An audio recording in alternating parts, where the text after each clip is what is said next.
इसको फ्रायड ने कहा सुपर ईगो। सुपर ईगो जो है कंट्रोल करती है, सुपर ईगो हमारी ईगो को शक्ति देती है। ईगो जब कमज़ोर हो जाए और उसको लगे कि अब ये ईड और सेक्स की एनर्जी तोड़ देगी इस बंधन को और मेरे हाथ से मुझसे ये पाप हो जाएगा, तो एकदम वो मॉरल एनर्जी इसको खींच लेती है।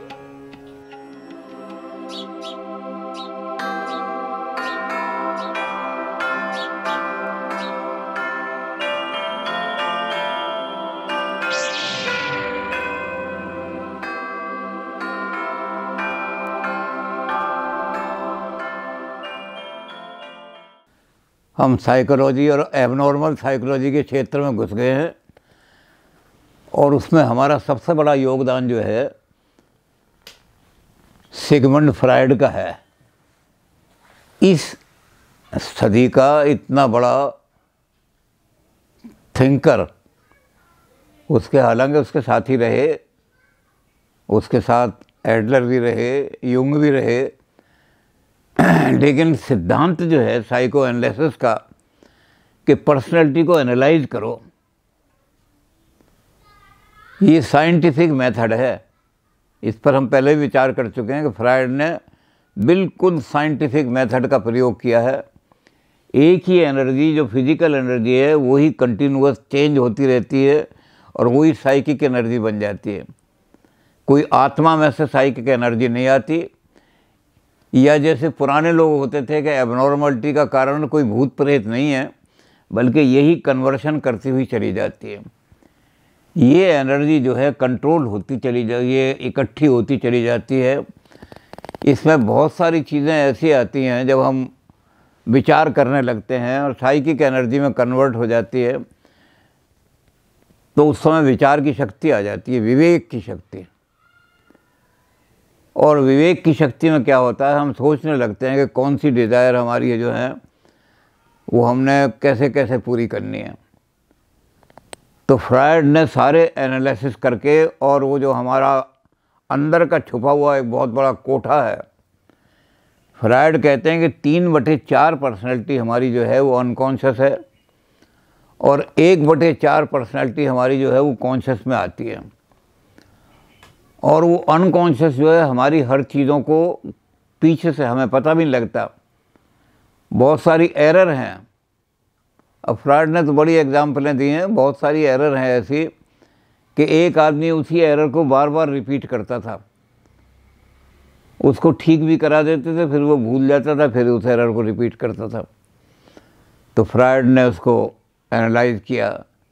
एनालाइज करके उन्होंने, फ्रायड ने क्या किया कि इसको करते करते करते करते देखा, तो उन्होंने कहा कि शुरू में जो टीचर उसको पढ़ाता था उस टीचर ने उसके साथ बहुत मिसबिहेव किया और वो उस टीचर का पढ़ाया हुआ सब कुछ भूल जाना चाहता था, लेकिन मजबूरी, चूँकि एग्ज़ाम वगैरह देने थे तो मजबूरी तो देता था, लेकिन वो उस चीज़ को आते ही वो कांप जाता था, उस टीचर का ध्यान आ जाता था उसको। तो इस तरह बहुत सारी एरर हम ज़िंदगी में करते हैं, हमें पता ही नहीं लगता कि हमने कई मिस्टेक ऐसी हैं जो बार बार हम रिपीट करते हैं। कई चीज़ें ऐसी हैं जिनको हम बार बार भूल जाते हैं। ऐसे भी मरीज़ आए जिनको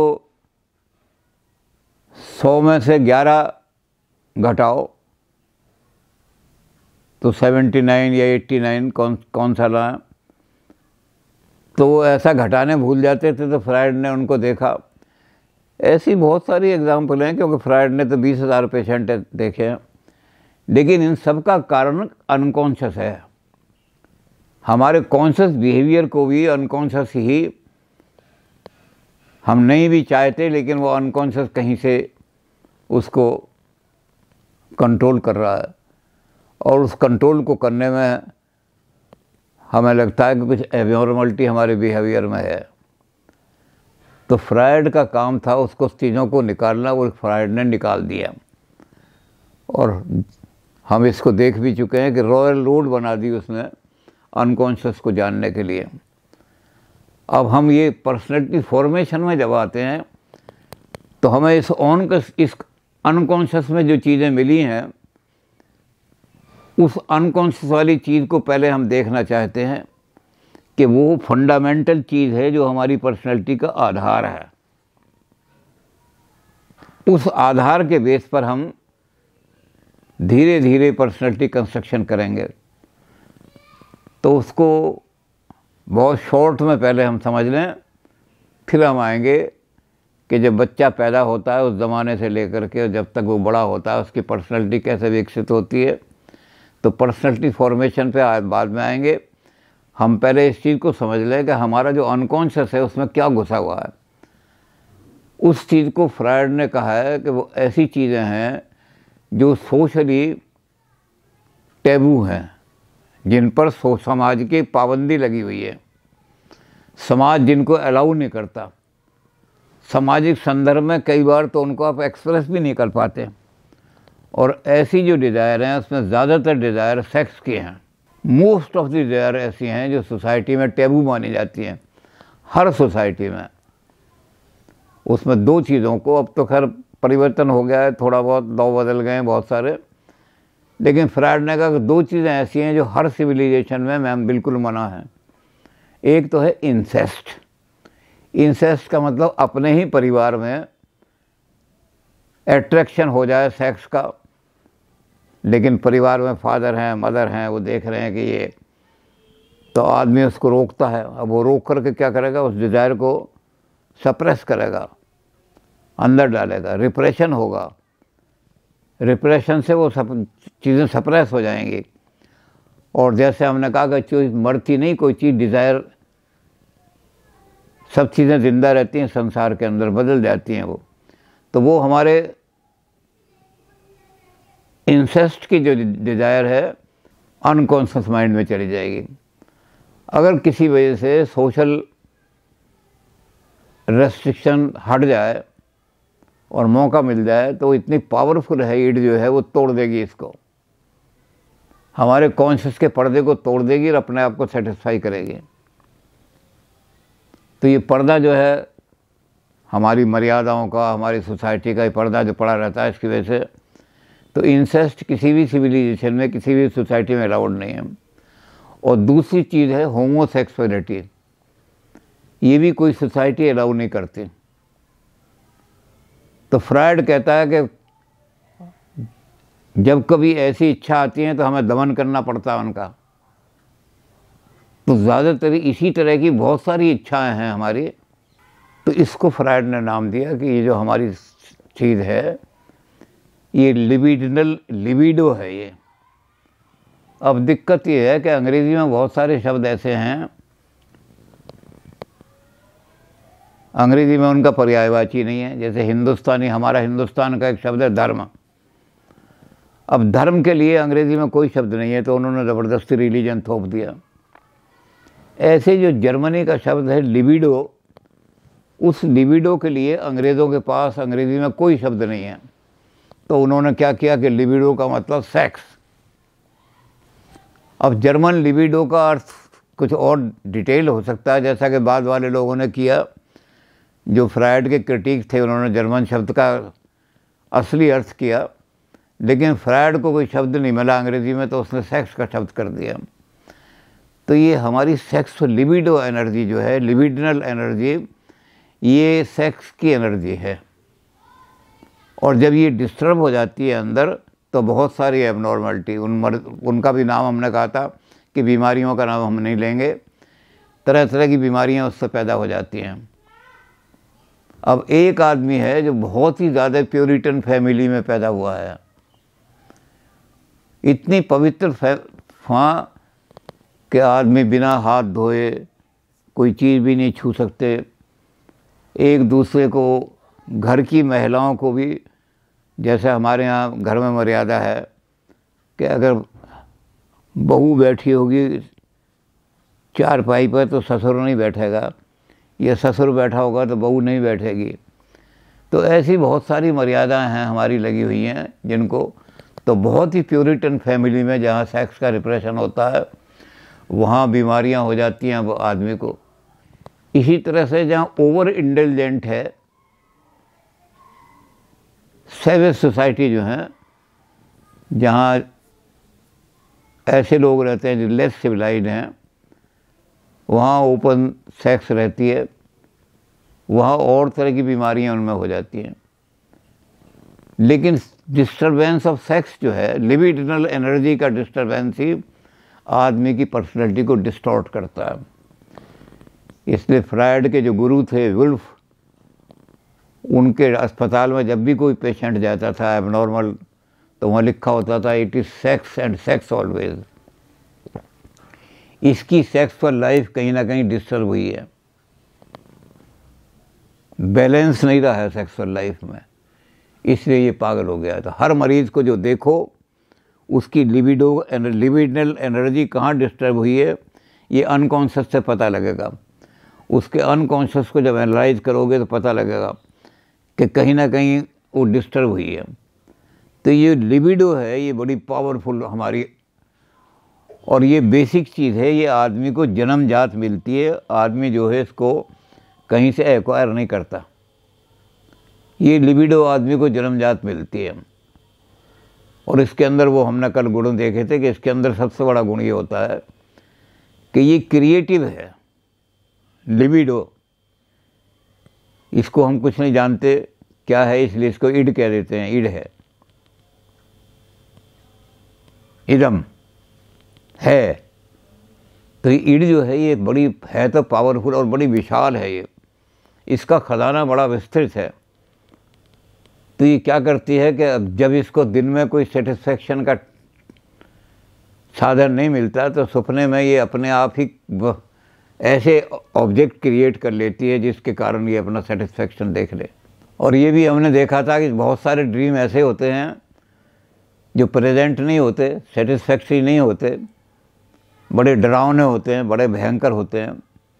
तो उनकी जब देखी गई, देखा गया कि इंटरनल कुछ कन्फ्लिक्ट हैं इसके। कई तरह के कन्फ्लिक्ट फ्रायड ने देखे मरीजों के अंदर, लेकिन एक कन्फ्लिक्ट जो है वो ज़बरदस्त है, अप्रोच कन्फ्लिक्ट।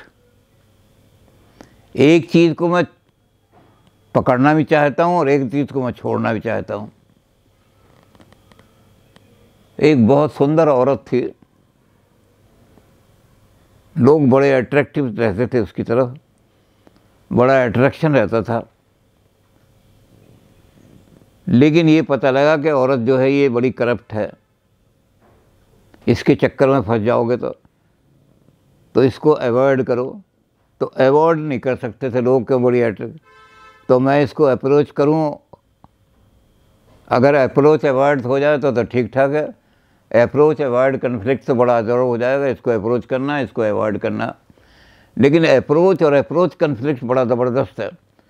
तो इसको कैसे करें, तो सपने में बड़े बड़े भयंकर चीज़ें आकर लड़ती हैं, हम डर जाते हैं।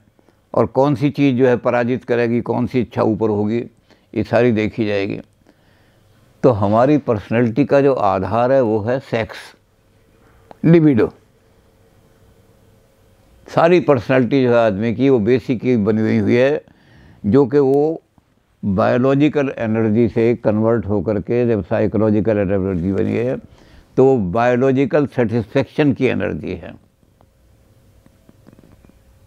हालांकि बाद में हम देखेंगे कि फ्रायड के जो शिष्य थे उन्होंने इसका नाम बदल करके कर दिया था लिबिडो, माने प्लेजर प्रिंसिपल, सुख की इच्छा, सुख की कामना।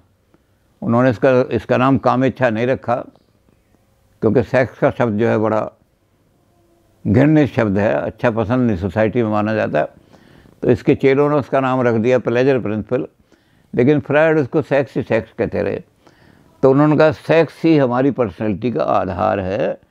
ये जब हम बायोलॉजिकल मैन जब पैदा होता है तो बायोलॉजिकल एनर्जी ही साइकिक एनर्जी में कन्वर्ट हो जाती है। इसलिए ये बायोलॉजिकल सेटिस्फेक्शन देखने वाली जो एनर्जी है बेसिक है आदमी में, ये आधार है। इसको ही हम चाहे लिबिडो कह दें चाहे ईड कह दें, लिबिडिनल एनर्जी कह दें, कुछ भी नाम ले लें। लेकिन आदमी जब बड़ा होने लगता है तो वो अपनी सेक्स की इच्छाओं को समाज में कह नहीं पाता, समाज उसको सप्रेस करता है। तो आदमी के अंदर एक इच्छा होती है ये कि मैं समाज के नॉर्म के हिसाब से इसको अपने आप को एडजस्ट करूं। वो समाज के नॉर्म जो है उनके हिसाब से एडजस्ट करता है और ईड पर कंट्रोल लगाता है। अब एक आदमी है, वो बाज़ार में जा रहा है, बाज़ार में कैसे अपनी बड़ी सेक्स की इच्छा हो रही है, कैसे सेटिस्फाई करेगा, तो उसे वहाँ कंट्रोल लगाना पड़ेगा। तो ये सोशल कंट्रोल लगाने वाली उसके अंदर एक, जब वो आदमी सोचने लगता है तो उसके अंदर एक शक्ति पैदा होती है। ये एक्वायर्ड है, ये जन्मजात नहीं है, ये सोसाइटी से एक्वायर होती है। इसका नाम है ईगो शक्ति। ईगो, अहम की शक्ति, सम्मान की शक्ति। मेरा सोसाइटी के अंदर सम्मान होना चाहिए। अगर कोई ऐसी मैंने वो काम कर दी जिससे कि मेरे पर कलंक लग गया सोसाइटी में, तो सोसाइटी कहेगी ये आदमी चाहे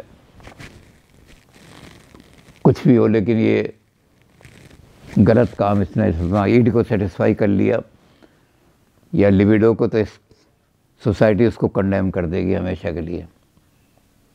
तो आदमी अपनी ईगो को बढ़ाना शुरू करता है, ईगो को डेवलपमेंट करना शुरू करता है आदमी। ये ईगो की डेवलपमेंट सोसाइटी से प्राप्त करता है। वो उस सोसाइटी में रहेगा, लोगों के साथ मिले जुलेगा, अकेला नहीं रहेगा वो। तो उसके अंदर ये होगा कि भाई मैं सोसाइटी में हूँ तो सोसाइटी के अंदर कोई ऐसा काम ना करूँ। तो ये ईगो पावर उसकी धीरे धीरे डेवलप होने शुरू होगी। इसको हम कहते हैं ईगो। लेकिन ये ईगो बड़ी कमज़ोर होती है। थोड़ा सा भी सोशल कंट्रोल हटा, लोगों की निगाह बची और आदमी फ़ौरन उसको ईड जो है फ़ौरन आकर छा जाएगी उसके ऊपर। मौका देख के कर ले काम, इस वक्त कौन देख रहा है, कोई नहीं देखने वाला, कोई पकड़ने वाला भी नहीं, जो काम चाहे तो कर ले। तो ईड जो है उसको तोड़ देती है ईगो के बंडल को। अब इसको परमानेंट कैसे कंट्रोल करें? सोसाइटी नहीं भी देख रही है तब भी मैं ये काम नहीं करूँगा। तो इसके लिए आदमी फिर क्या करता है,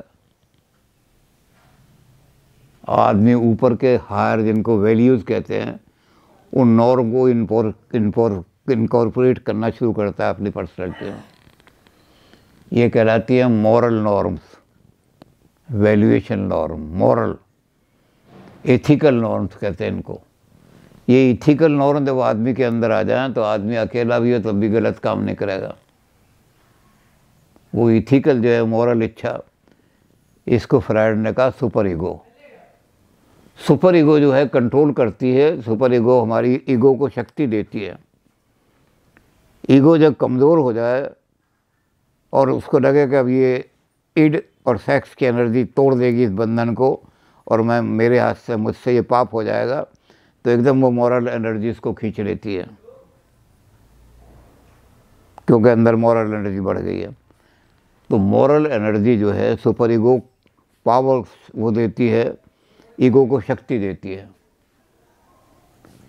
अब इसके अंदर गड़बड़ ये हो जाती है कि ये जो सुपर ईगो है ये तो मॉरल इम्पोज करती है ईगो के ऊपर। ईगो को मजबूर करती है कि जरा सा भी नॉर्म से विचलित मत होना, मॉरल नॉर्म से इधर मत जाना। और उधर ईड कहती है इसको कि तू एंजॉय कर ले। तो ये ईगो जो है इसको क्या करना पड़ता है, ईगो को दो मास्टर जो हैं उनके साथ संघर्ष करना पड़ता है, दो मास्टरों से लड़ना पड़ता है। तो ज़रूरत क्या होगी, ईगो को ज़्यादा स्ट्रॉन्ग करने की ज़रूरत पड़ेगी। स्ट्रेंथ वो ले लेगा सुपर ईगो से, लेकिन ईगो कहेगी कि मुझे स्ट्रेंथ स्ट्रॉन्ग करो भाई। अगर मैं स्ट्रॉन्ग नहीं हुई तो ये ईड पावर जो है, सेक्स पावर मुझे तोड़ करके और मुझसे गलत काम करा देगी। बिल्कुल मौके पे ऐसा हो जाता है आदमी, सूरदास जी का ऐसे ही हो गया था मौके पे।